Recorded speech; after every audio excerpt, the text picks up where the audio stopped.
Hi friends, welcome to my channel. இந்த வீடியோவில் நம்ம ஏத்தம்பழம் வச்சு ஒரு ஈவினிங் ஸ்நாக்ஸு எப்படி ஈஸியாக சிம்பிளாக பண்ணலான்னு பார்க்கலாம்.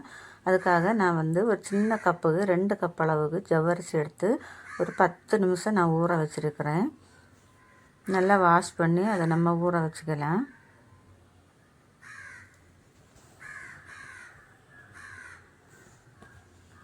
இப்போ 2 பனானா எடுத்துக்கோங்க. ஏத்தம்பழம் 2 நான் எடுத்துடுவேன்.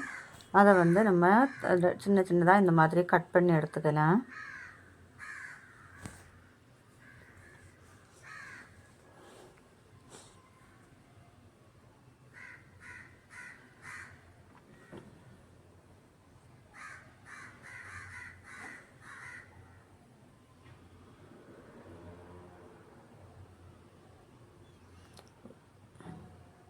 கட்டாயம் ஒரு முறை நீங்கள் இதை செய்து பாருங்கள். அவ்வளோ டேஸ்ட்டாக இருக்கும். பிள்ளைய விரும்பி கேட்டு வாங்கி சாப்பிடுவாங்க.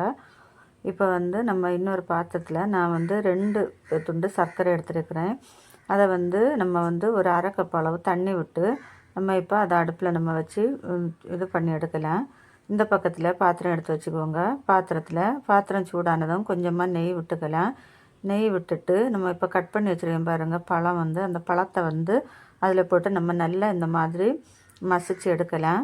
மசிச்சுங்கன்னா ஒரு 3/4 அளவு வேகிற அளவுக்கு நம்ம அதை இலக்கி எடுத்து கொடுத்து நம்ம வைக்கலாம்.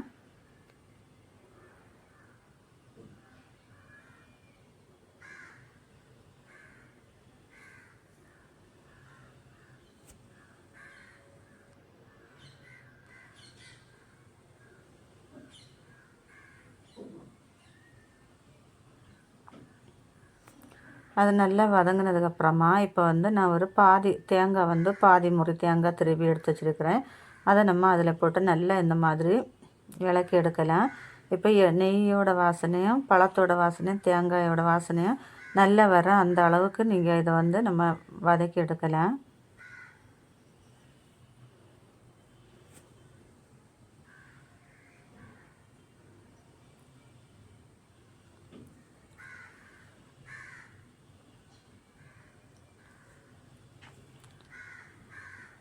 பாருங்கள், இப்போ இது நல்லா வதங்கினதுக்கப்புறமா நம்ம ஆஃப் பண்ணி வச்சுக்கலாம். இப்போ இந்த பக்கத்தில் பாருங்கள், நம்ம சர்க்கரை நம்ம பாவு காய்ச்சி வச்சுருக்கிறோம். பாவு பதம் வேண்டாம், சும்மா அது உருகி வந்தாலே போதும்.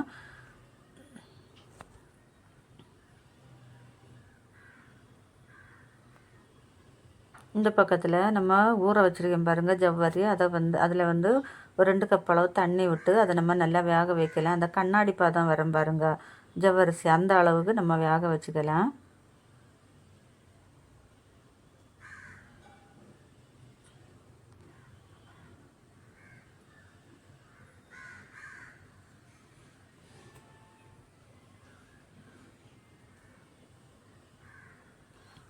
பாருங்கள், இப்போ அது நல்லா வந்துச்சு. அதை நம்ம இப்போ பச்சை தண்ணியில் நம்ம வாஷ் பண்ணி அதை எடுக்கல. அப்போ தான் ஒத்தையாக வந்துருக்கும் அந்த ஜவ்வரிசி.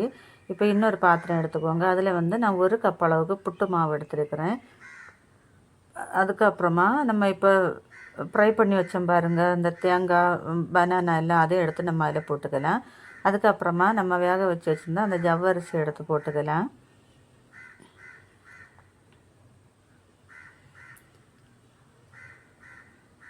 போட்டதுக்கப்புறமா நம்ம அங்கே இது பண்ணி வச்சுருந்தோம் பாருங்கள், மெல்ட் பண்ணி வச்சுருந்தோம் பாருங்கள் சர்க்கரை, அந்த தண்ணி எடுத்து நம்ம இதில் விட்டு நல்லா இந்த மாதிரி இலக்கி கொடுக்கலாம்.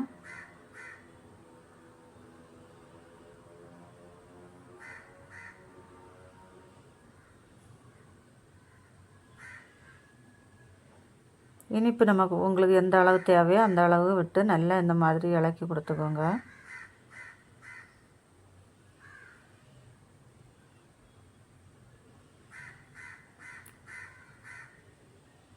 கொஞ்சம் கொஞ்சமாக விட்டு நம்ம இலக்கி கொடுக்கலாம்.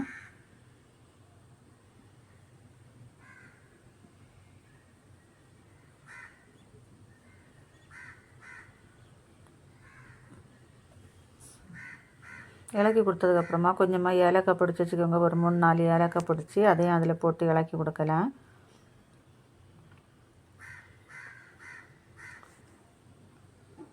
இப்போ நம்ம 1 கப் அளவு புட்டு மாவு எடுத்தோம். இது ஒரு அரை கப் அளவுக்கு ரவை எடுத்துக்கோங்க. ரவை எடுத்து நம்ம இந்த மாதிரி நல்லா இலக்கி கொடுத்து ஒரு 10 நிமிஷம் நம்ம அப்படியே மூடி வச்சுக்கலாம். அந்த ரவை வந்து நல்லா ஊறி இருக்கும் அதுக்கு கூட.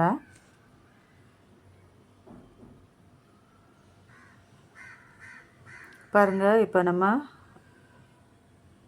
ரெடி பண்ணிட்டோம் பாருங்கள். இப்போ நல்லா இலக்கி கொடுத்துட்டு வாழை இலையை எடுத்துக்கோங்க. எடுத்து இந்த மாதிரி ஒரு பாத்திரமோ இல்லை ஒரு கப்போ எடுத்து இந்த இலையை வச்சு அதுக்குள்ளாடி நம்ம இந்த மாவை விட்டுக்கலாம். விட்டு நம்ம வந்து இட்லி பாத்திரத்தில் நம்ம வச்சு நம்ம வேக வச்சுக்கலாம். ஒரு 10 நிமிஷம் வெந்தாலே போதும், வெந்துடும் சீக்கிரம்.